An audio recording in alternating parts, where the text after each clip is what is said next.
What was once the Polk County Courthouse now serves as the Polk County History Center and houses the Historical Museum and Library. The museum serves Polk community through special events, volunteer opportunities, and educational programs. More details are coming up next on Polk Place.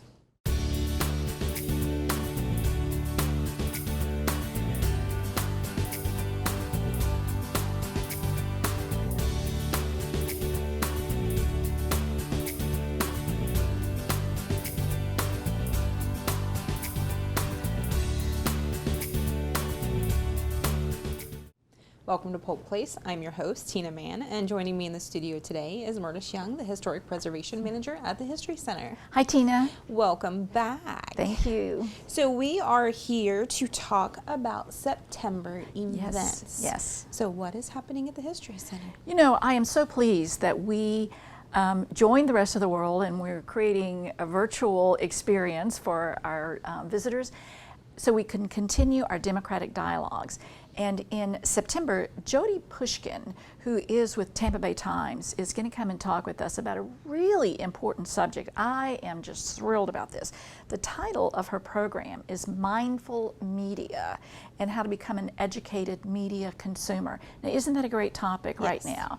And Jody, Tampa Bay Times, is one of the partners that we are collaborating with during the period of time that we're hosting, or we've been selected to host, the Smithsonian exhibit, the Democracy exhibit. So I'm really, really pleased. She's worked in newspaper and education. She's been involved in a lot of different aspects of media management. So we're really pleased. Jody Pushkin, and that is September 15th.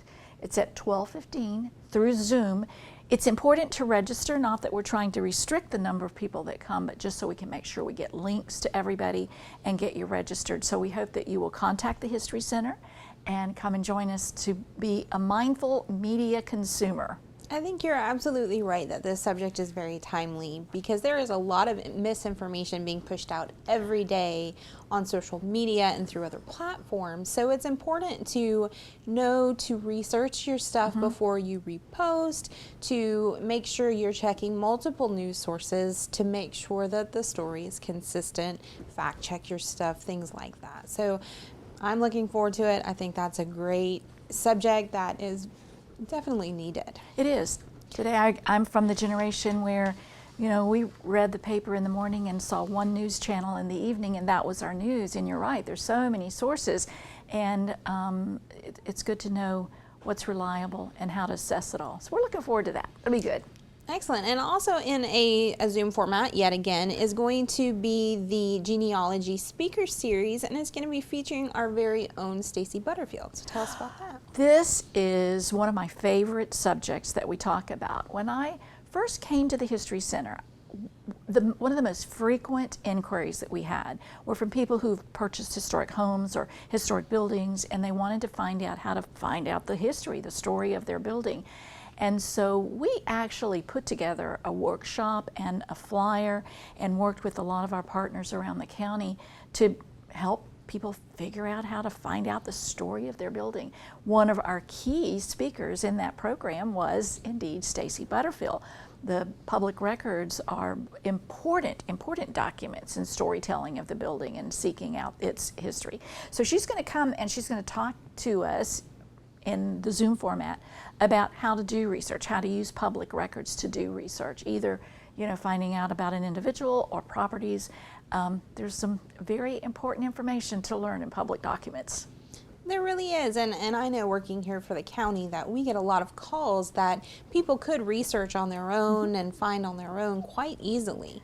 I know they've worked really hard to get everything online and easily accessible, and their staff over there is great about helping you track things down. So definitely looking forward to that. So again, that's September 26th at 10.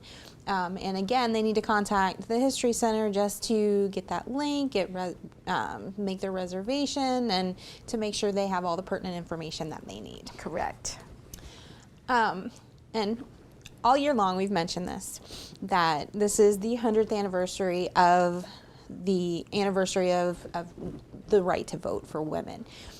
We have finally gotten to that August 26th date. It is officially 100 years. And you guys have a wonderful exhibit set up at the History Center that has been recently enhanced. So why don't you tell me a little bit about that? Well, we're so pleased, again, with our partnership in the Smithsonian Traveling Exhibit, the Democracy Exhibit. We learned that there was the National Portrait Gallery had also developed like a poster exhibit. When I say poster, I'm talking about very large window scrims of an exhibit that's called Votes for Women, and it is a portrait of persistence. It consists of 10 panels, and we just recently installed those. So the exhibit that we curated, the 19th Amendment exhibit, now has an additional component that is enhanced by the National Portrait Gallery, and it is just a beautiful representation of other components, women who were involved in the suffrage movement, details and stories about that. So this exhibit, I really laugh at everybody. When you celebrate something all year long, it just gets bigger and bigger. We created our own exhibit that is a full gallery. We've enhanced it now with the Smithsonian's Portrait Gallery, and then we are going to be receiving the Democracy exhibit in October. So it's been a really great opportunity to commemorate a very important milestone in history, the ratification of the 19th Amendment.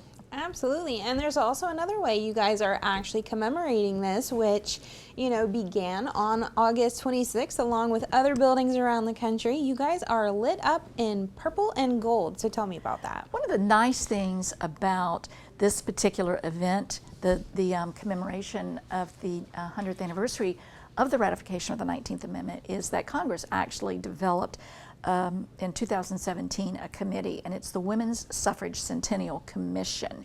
And through the commission, we've been given ideas of ways to collaborate with some of the activities that are going on at the national level. So I love this one. It's Forward into the Light, and it is a lot of government buildings on August 26th lit up.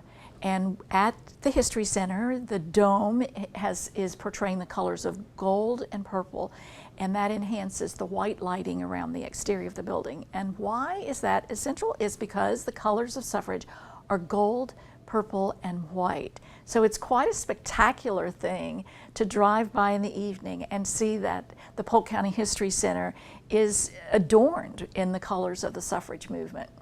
I know you guys recently had the Sounds of Suffrage event, Light Sounds. It's a large event that I always get the title messed up on, but basically you guys are explaining all the things behind, including the colors.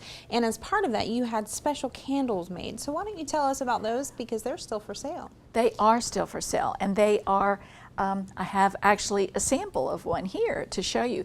They come in 3 colors, and again, they represent the colors of lavender, purple, gold, and white, and each bears a fragrance that has some significance to the suffrage movement.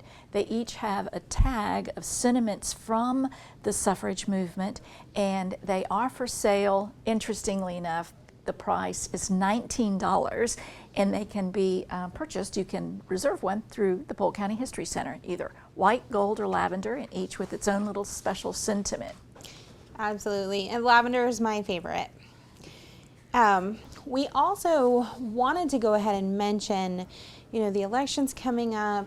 We need to get people in the right mentality the exhibit is also coming up, in the right mentality to be able to receive some of these messages.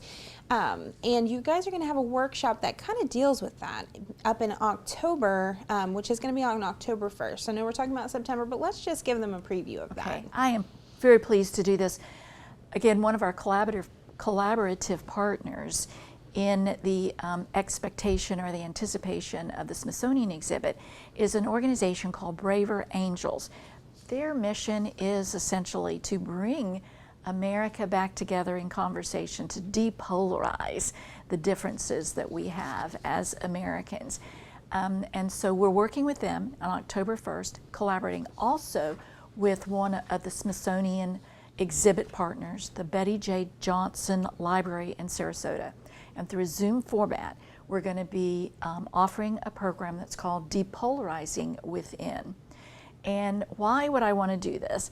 I would want to do this because the facilitators at Braver Angels helps us sit down and go through the process of understanding our own areas where, where we might have prejudices and we don't even know it, and understand when we're in conversations with people that have very similar viewpoints as our own, the language that we use and the way we talk about that.